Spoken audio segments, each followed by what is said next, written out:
रामकृष्ण हरी सज्जन हो, आपण श्रीराम आश्रम मुक्काम पोस्ट वाटेफळ तालुका जिल्हा अहिल्यानगर या विषयाची माहिती संकल्पना आपल्यापुढे आजच्या व्हिडिओमध्ये मांडणार आहे।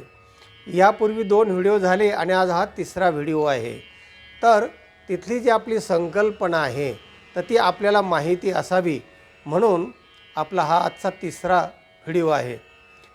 रघुपती राघव राजा राम पतित पावन सीताराम। मनुष्य जीवन हे 2 भागाने विभागलेलं आहे ते एकत्रच, पण 2 भाग वेगवेगळे आहेत। एक आहे भौतिक आणि याच्या आतमध्ये आहे ते आध्यात्मिक अंग आहे। तर या दोन्ही अंगाने मनुष्य सुसंपन्न झाला पाहिजे, समृद्ध झाला पाहिजे असं शास्त्रकारांचं म्हणणं आहे आणि तशा अर्थाने शास्त्र सगळे तयार झालेले आहेत। तर तो भाग ऐसा अध्यात्म लाभ जया ज्ञानेश्वरी, ऐसा अध्यात्म लाभ जया। अध्यात्म म्हणजे हे सूक्ष्म अंग, वासनारूपी अंग आहे। तर मन, बुद्धी, चित्त आणि अहंकार हे लिंगदेह आहे। तर त्याचं भाग्य काय? भगवान म्हणतात ऐसा अध्यात्म लाभ जया होय गा धनंजया भांडवल जया उद्यमी मे। भगवान म्हणतात अर्जुना, हे जे अध्यात्म ज्ञान आहे ना, हे प्राप्त होण्यासाठी तर होय गा धनंजया, हा लाभ ज्याला प्राप्त व्हायचा आहे तर त्यासाठी भांडवल काय? भांडवल जया उद्यमी मी। तर त्याचं भांडवल उद्योग आहे आणि उद्योग म्हणजेच मी आहे। उद्योग म्हणजे कर्मयोग, कर्मकौशलम, योग कर्मसु कौशलम, आणि ते कर्मातलं कौशल्य म्हणजे योग।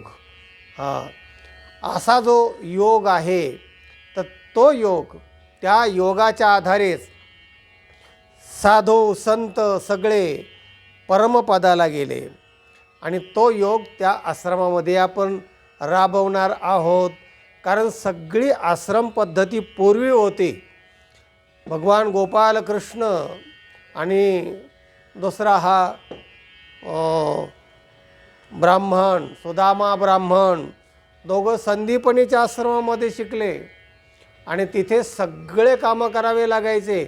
आणि ते झाल्यानंतर पुन्हा गोपालन, गाईचं रक्षण, गाई ओळल्या, गोवर्धनोद्धारण, काय काय किती किती कामं श्रीकृष्ण अवतारामध्ये झाले। तर असा जो कर्मयोग आहे की तो कर्मयोग आपणाला तिथे राबवायचा आहे, तेव्हा ते व्यसन असलं पाहिजे। कशाचं व्यसन म्हटलं की माणसाला अंमली पदार्थ ध्यानात येतात, म्हणजे दारू आणि इतर सगळे पदार्थ की जे घेतले असता, पेला असता, खाल्ले असता, होंगले असता, माणूस राक्षस बनतो आणि ते प्रमाण जास्तीत जास्त वाढत चाललं आहे। तेव्हा माणसाला व्यसन का करावं वाटतं? कारण त्याला चांगलं व्यसन कोणी सांगायला तयार नसतं। माणूस व्यसनाशिवाय राहू शकत नाही, हे बरोबर आहे। आम्हालासुद्धा व्यसन आहे, लहानपणीपासून तर आजपर्यंत आम्हाला हे व्यसनच आहे। आणि त्याच्यात पूर्ण वेळ गेल्यानंतर माणूस हा समृद्ध होतो आणि त्याचे कृतार्थ होतो। तर त्या संदर्भामध्ये आजचा श्लोक ऐका।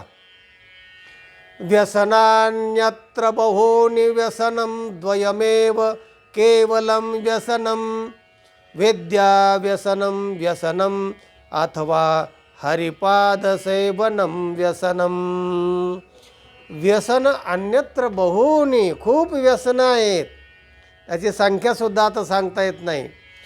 शास्त्रकार म्हणतात पण व्यसन द्वयमेव केवलम व्यसनम, 2 व्यसनं मात्र ते खरे व्यसन आहेत। कोणते? विद्या व्यसनम व्यसनम, विद्याभ्यास, विद्याभ्यास हे व्यसन लागलं पाहिजे आणि ते व्यसन तिथे आपण शिकवणार आहोत. त्याच्यात जर मनुष्य गडून राहिला, आम्ही राहिलोच की आयुष्यभर. शाळेतनं जातानासुद्धा आम्ही एवढी विद्वान एवढी विद्या पार उपनिषदांपासून आत्ता संत वाङ्मयापर्यंत हे जे आमचं आकलन आहे, हा जो अभ्यास आहे, तर आम्हाला ते व्यसन होतं म्हणून ते होतं, तसं होत नाही. म्हणून शास्त्रकार म्हणतात विद्या व्यसनम व्यसनम. विद्या हे व्यसन लावून घ्या, विद्याभ्यास, ज्ञानी बना. आणि दुसरं व्यसन जरी तुम्हाला आवडत नसेल किंवा हेही आणि त्याला जोडून दुसरं, अथवा हरिपाद सेवनम व्यसनम. भगवत भक्ती करा, ते एक व्यसन आहे. आणि हे दोन्ही व्यसनं आम्ही लावून घेतले, आयुष्यभर ते जोपासले आणि आमचं जीवन समृद्ध झालं, आनंदी झालं.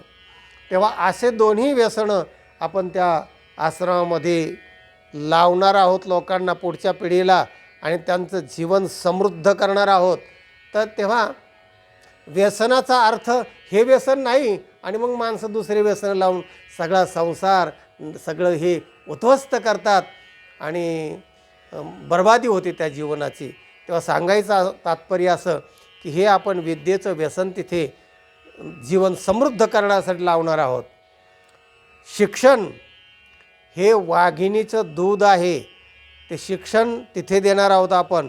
ते जर शिक्षण दिलं ना तर माणूस त्या छाव्यासारखा गुरगुरायला लागतो. आता आम्हीसुद्धा कुठलाही आत्ता आमच्याकडे जवळजवळ 65 लोक लोकसेवा राज्यसेवेचा टॉपचा अभ्यास करत आहेत. पण कुठलेही जनरल नॉलेज असो, संस्कृत असो, व्याकरण असो, कुठलाही त्यांचा विषय जो असेल ना, तर त्यांना आम्ही हरवू शकतो जनरल नॉलेजमध्ये सुद्धा. का तर असा आमचा गुरगुरण्याचा, त्यांच्यावर आम्ही गुरगुरतो. भाऊ दे तुमचं काय असेल ते. काही विद्यार्थी जेव्हा आम्ही ॲडमिशन देतो त्याचा मी अगोदर इंटरव्ह्यू घेतो आणि मग ते लायब्ररीमध्ये आपले 22,000 पुस्तकं आहेत, ते म्हणतात आम्हाला ते वाचायला मिळतील का. ते मिळतील ना वाचायला, वाचण्यासाठीच आहेत, पण माझ्या 2 प्रश्नाचे उत्तर द्या मग मिळतील.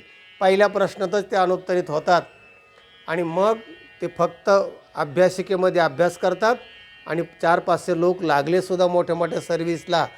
1500 लोक आपल्याकडे अभ्यासिकेमध्ये अभ्यास करून गेले आणि आत्ताही आपली अभ्यासिका पूर्ण भरलेली आहे. सांगायचा मुद्दा की हे जे शिक्षण आहे ना, हे वाघिणीचं दूध आहे आणि तो छावा गुरगुरायला लागतो. असा माणसाला आत्मविश्वास निर्माण शिक्षण करतं आणि म्हणून शिक्षण त्या आश्रमात शिकवल्या जाणार. आत्ता हा 3रा व्हिडिओ मी करत असताना आता जे कंपाऊंडचं काम चालू आहे, इमारत तयार आहे आणि हे कंपाऊंडचं काम झाल्यानंतर इमारत तयार आहे.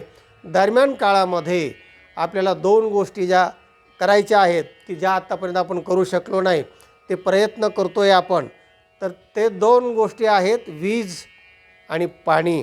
या 2 गोष्टी उपलब्ध झाल्या की आपण तो उपक्रम सुरू करणार. त्याच्या अगोदर एक व्हिडिओ तुम्हाला आणखीन मी ऐकवेल की आपण काय काय करत आहोत, कसे, आणि प्रत्येक गोष्टीला आपण इंटरव्ह्यू घेऊनच ते बुकिंग करणार विद्यार्थ्यांचं. पुढची पिढी आपल्याला सक्षम करायची हे लक्षात घ्या पालकांनो, श्रोत्यांनो. हे नीट ऐका की आपणाला जे गेलेत ते गेले, सुधारले तर ठीक आहे, वाल्याचं वाल्मिक होतं आम्हाला माहिती आहे, पण त्यांची इच्छा असल्या तर ते होऊ शकतात. पण पुढची पिढी जी आहे ती फार सक्षम आहे, सुज्ञ आहे. आपण त्यांच्याकडे लक्ष केंद्रित करणार आहोत. तेव्हा शिक्षणानेच मनुष्य समृद्ध होतो, व्यापक बनतो. तेव्हा असे उपक्रम आपण वीज आणि पाणी हे आल्यानंतर लगेच सुरू करत आहोत. याला कालावधी किती लागतो आपण पाहूया. ग्रामपंचायतीला आपण विनंत्या केलेल्या आहेत, वीज बोर्डाला केलेल्या आहेत, पंतप्रधानाच्या घरघर वीज, घरघर मीटर, घरघर नल अशा योजना आहेत आणि ते सगळं आपण केले. पण का असं आपल्या आश्रमासाठी होते माहिती नाही आहे.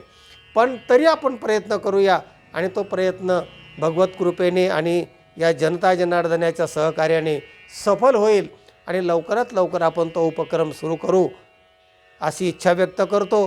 चांगल्या उपक्रमाला तनमन धनाने हातभार लावा. असे श्रद्धावा लभते ज्ञानम असं भगवद्गीता सांगते. तेव्हा 1 महिना अगोदर आपण हे सगळे कामं पूर्ण झाले की प्रत्येक विद्यार्थ्याचा इंटरव्ह्यू घेणार आहोत आणि ज्याला जे शक्य आहे, योग्य आहे, आवश्यक आहे अशी चाचणी घेऊनच त्याला ते देणार आणि त्याला सक्षम करणार. उगीच त्यांच्यावर बोजा लादवणं हे पण बरोबर असणं. मानसशास्त्र असं सांगतं की जे तुम्हाला आवडत नाही ते तुम्हाला नीट शिकता येत नाही आणि यशस्वी होत नाही. मला इंग्रजी भाषा आवडत नाही, मी 2 वेळा प्रयत्न केला शिकण्याचा, पण मी यशस्वी नाही झालो कारण मला ती आवडत नाही. कारण त्याचं जे बांधिलकी आहे, म्हणजे त्याची जे साचा आहे त्या भाषेचा, तो मला आवडतच नाही. समजा ए आहे, एचं अ बी होतं, आ बी होतं, ॲ बी होतं, ए बी होतं, असं ते काय पण होतं. संस्कृतमध्ये तसं नाही आहे. संस्कृत माझा आत्मा आहे. त्याचं बरोबर अ म्हणजे अ, आ म्हणजे आ, ऱ्हस्व आणि दीर्घ या सगळ्या गोष्टी इतक्या फिटिंग बांधलेल्या आहेत. त्याच्यावर आपण अनेक व्हिडिओ केलेले आहेत. सांगायचा मुद्दा असा की जे आवडत नाही ते करायचंच नाही. तेव्हा अशा इंटरव्ह्यू घेऊन आपण मग विद्यार्थ्यांचं बुकिंग करूया आणि मग त्याची काय फी ठरेल ते करून आणि मग तो उपक्रम सुरू केला की तो विद्यार्थी सक्सेस झाला पाहिजे आणि तो यशस्वी जीवन जगला पाहिजे. त्याचं भौतिक आणि आध्यात्मिक अंग समृद्ध झालं पाहिजे ही आपली इच्छा आहे आणि ती जनता जनार्दनाच्या कृपेने पूर्ण होईल असा संकल्प करूया, इच्छा व्यक्त करूया आणि आजचा व्हिडिओ आपण इथेच थांबवूया. सज्जनो, हा व्हिडिओ इतरांना पाठवा, लाईक करा. ज्यांनी चॅनलला सबस्क्राईब केलं नाही त्यांनी सबस्क्राईब करा. ज्ञान ऐकत रहा, वाटेत रहा, आनंदी रहा. रामकृष्ण हरी.